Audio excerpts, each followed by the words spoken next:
नमस्कार, मैं पंडित हेमंत नंदन कुकरेती आपका HNK ज्योतिष पाठशाला चैनल पर एक बार फिर हार्दिक अभिनंदन एवं स्वागत करता हूं। तो दोस्तों, आप कैसे हैं? सभी सब्सक्राइबर, देखने वाले दर्शकों एवं लाइक करने वाले दोस्तों का बहुत बहुत धन्यवाद कि आपने मेरे चैनल को लाइक, सब्सक्राइब और कमेंट किया है। तो दोस्तों, आज मैं नेत्र विकार से संबंधित योग के बारे में विश्लेषण करूंगा। सरल भाषा में, सरल ज्ञान के माध्यम से और सरल उपायों आपको बताऊंगा। कोई भी समस्या तब तक कठिन महसूस होती है जब तक कि सरल भाषा में, जनसाधारण की भाषा में और सरल ज्ञान के माध्यम से तथा सरल उपाय के माध्यम से न समझा जाए और उचित उपाय न बताए जाए। यदि किसी भी बीमारी का या किसी भी समस्या का उचित उपाय बताया जाए तो कोई भी समस्या, कोई भी बीमारी कठिन एवं कष्टकारी नहीं होती है। तो आज इसी से संबंधित, नेत्र विकार योग से संबंधित जानकारी मैं आपको बताऊंगा सरल भाषा में और सरल ज्ञान एवं सरल उपाय के माध्यम से। तो दोस्तों, जब तक मैं इस वीडियो को आगे बढ़ाता हूं तो आपसे रिक्वेस्ट है कि आप कमेंट, लाइक, शेयर और सब्सक्राइब करना न भूलें तथा वीडियो को लास्ट तक अवश्य देखें, क्योंकि पूर्ण ज्ञान ही पूर्ण जानकारी प्राप्त करता है और जब तक पूर्ण जानकारी नहीं मिलती है तब तक पूर्ण रूप से निरोगता प्राप्त नहीं की जा सकती या पूर्ण रूप से किसी भी प्रकार के संकट का, किसी भी प्रकार की समस्या का समाधान नहीं हो सकता है। तो दोस्तों, चलिए बात करते हैं नेत्र विकार। नेत्र विकार अक्सर आपने देखा होगा कि कुछ बच्चे उम्र के प्रथम पड़ाव से ही नेत्र विकार से संबंधित रोगों का सामना करते हैं। तो कुछ लोग युवा अवस्था में आते आते उनकी आँखों की ज्योति कम होने लगती है और कुछ लोगों का प्रौढ़ अवस्था में यह बीमारी या यह रोग लग जाता है। आजकल वैसे सबसे बड़ी आँखों की जो समस्या है वह यह है कि लोगों ने अपने बच्चों को या स्वयं टीवी पे या मोबाइल पे अधिक समय गुजारते हैं और बच्चे को बड़े प्यार से उसे मोबाइल प्रोवाइड कराते हैं, परंतु यह उसके मानसिक एवं आँखों के लिए हितकर नहीं है, लाभकर नहीं है। तो कृपया आपके घर में यदि कोई छोटा बच्चा है तो उसे मोबाइल से, टीवी से अलग रखें और स्वयं भी कम से कम समय में मोबाइल में समय बिताइए। तो चलिए बात करते हैं कि जन्म कुंडली में जो ये नेत्र विकार रोग है कैसे देखा जाता है तथा कि कौन से ग्रह इस रोग के लिए जिम्मेदार है, उत्तरदायी है, किस भाव में कौन सा ग्रह शुभ एवं अशुभ है इस प्रकार के रोगों के लिए और उनका क्या उपचार है। सरल एवं सही ढंग से। तो आशा है आपको यह वीडियो निश्चित रूप से पसंद आएगा। तो चलिए दोस्तों, बात करते हैं नेत्र विकार योग से संबंधित। जिसकी कुंडली में चंद्रमा और मंगल एक स्थान में स्थित हो या एक ही नवांश में स्थित हो तो उसकी आंखों में चिन्ह देखने को मिलता है। आपने अक्सर देखा होगा कि कुछ लोगों की आंखों में लाल या काला चिन्ह जैसा दिखाई देता है।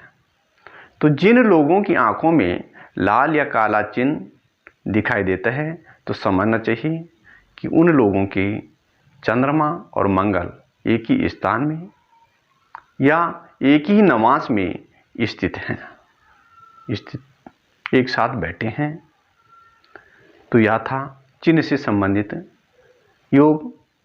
इसी प्रकार इस चिन्ह को विद्वान जनों को, जो ज्योतिषाचार्य हैं, उनको ग्रहों के बल के आधार पर विचारना चाहिए।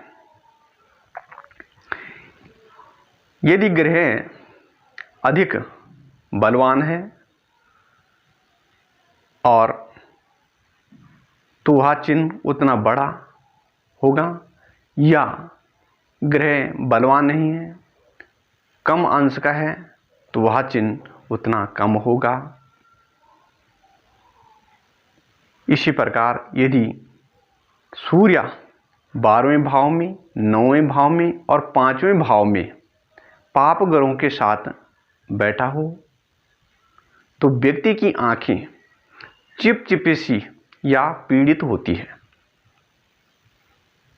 तो आप देख सकते हैं किसी की भी कुंडली में इस प्रकार सूर्य 12वें, 5वें या 9वें भाव में यदि बैठा है तो उसकी आंखें चिपचिपी या पीड़ित होती है, आंखों से पानी आता रहता है बार बार। यदि इन स्थानों में सूर्य पाप दृष्ट का अर्थ है पाप राशि से देखा जा रहा हो तो भी ऐसा फल देखने को मिलता है। सूर्य को कोई पापी ग्रह इन स्थानों में देख रहा है तो उसकी आंखें चिपचिपी या पीड़ित होती है, आंखों से अधिकांश पानी आता रहता है,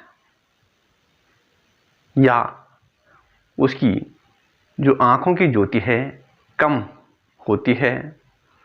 लेकिन ऐसी स्थिति में व्यक्ति स्वाभिमानी भी होता है। यदि शनि पाप ग्रहों से देखा जा रहा हो या पाप ग्रहों के साथ 12, 9 और 5वें भाव में बैठा हो तो ऐसा व्यक्ति अधिकांश बीमार ही देखने को मिलता है। 12वें भाव में सूर्य व शनि व्यक्ति को अधिकतर रोगी बना देता है। जिस व्यक्ति के 12वें भाव में सूर्य और शनि बैठे हों तो वह व्यक्ति अधिकतर क्या होता, किसी न किसी प्रकार का रोग उसको आजीवन घेरे रहता है। और त्रिकोण में सूर्य व शनि पेट से संबंधित रोग उत्पन्न करते हैं। त्रिकोण अर्थात 5वें एवं 9वें भाव को त्रिकोण माना गया है। यदि इनमें सूर्य व शनि बैठा हो तो उस व्यक्ति को, जिस व्यक्ति की कुंडली में इस प्रकार का योग बन रहा है, तो उस व्यक्ति को पेट से संबंधित रोग रहता है या पेट से संबंधित रोग होता है। अब ये रोग कब होगा, जब सूर्य या शनि की दशा, अंतरदशा या गोचर दशा या शनि या सूर्य इसी भाव को देख रहे हों, उस स्थिति में इस प्रकार का रोग उत्पन्न होगा। यदि इन ग्रहों पर या इन भावों पर शुभ ग्रहों की दृष्टि भी हो तो सूर्य व शनि की जो अशुभता है, जो अशुभ फल देने की शक्ति है, उनमें कुछ कमी आ जाती है और व्यक्ति उतना परेशान नहीं रहता। यदि चंद्रमा मेष, वृष, कर्क, धनु, मकर, आप ध्यान से सुनिए कि यदि चंद्रमा मेष राशि, वृष राशि, कर्क राशि, मकर राशि, धनु राशि, इन 5 पृष्ठोदय राशियों में स्थित हो। पृष्ठोदय राशि उन राशियों को कहा जाता है जो अपने पिछले भाग से उदित होती है। तो ये 5 राशि अपने पिछले भाग से उदित होती है, इसलिए उनको पृष्ठोदय राशि कहा जाता है। और चौथे स्थान में स्थित शनि उसे देखता हो। चंद्रमा इन 5 राशियों में से किसी एक में स्थित हो और चौथे स्थान में शनि स्थित हो तथा उसे देखता हो, किसको? चंद्रमा को देखता हो, तथा साथ ही लग्नेश मेष राशि में स्थित हो, और जो लग्नेश हो वह क्या होगा? मेष राशि में स्थित हो, तो व्यक्ति नाटा कद अर्थात छोटे कद का होता है। यदि चंद्रमा द्वितीय स्थान में किसी जलचर राशि में स्थित हो,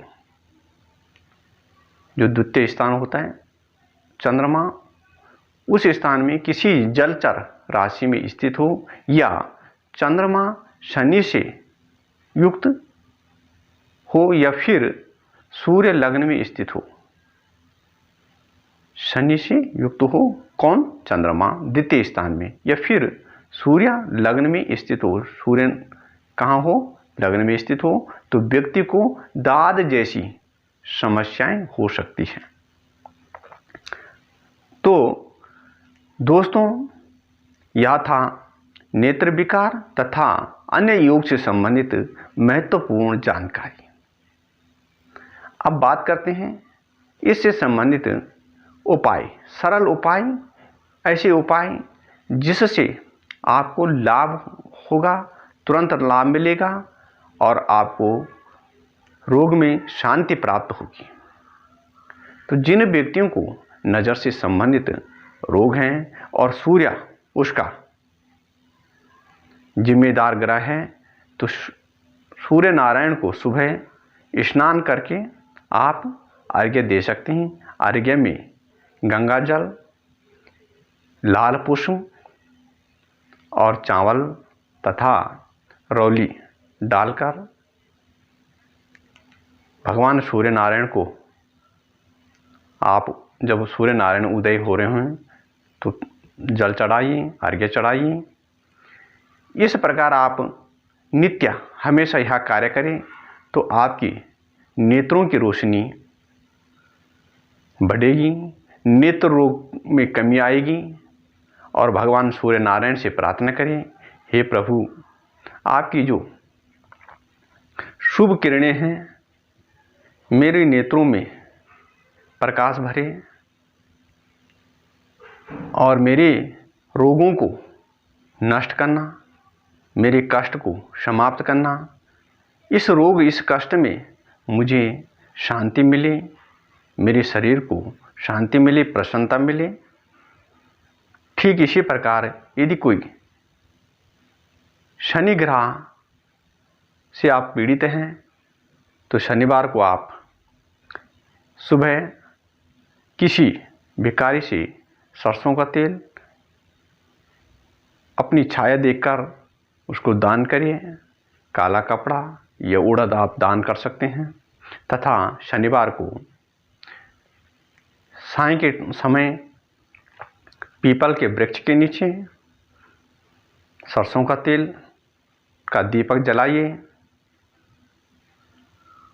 शनि भगवान की मूर्ति के आगे प्रणाम करें, प्रार्थना करें कि हे प्रभु, हे शनि ग्रह, हे सूर्य पुत्र, आप मेरे कष्टों को, मेरी बाधा को, मेरे रोग को समाप्त करें और मुझे सुख और शांति मिले।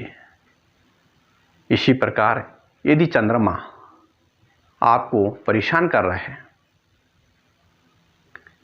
आपको मानसिक समस्या है, नींद नहीं आती है, बेचैनी होती है, किसी कार्य करने में मन नहीं लग रहा है, चंचल है,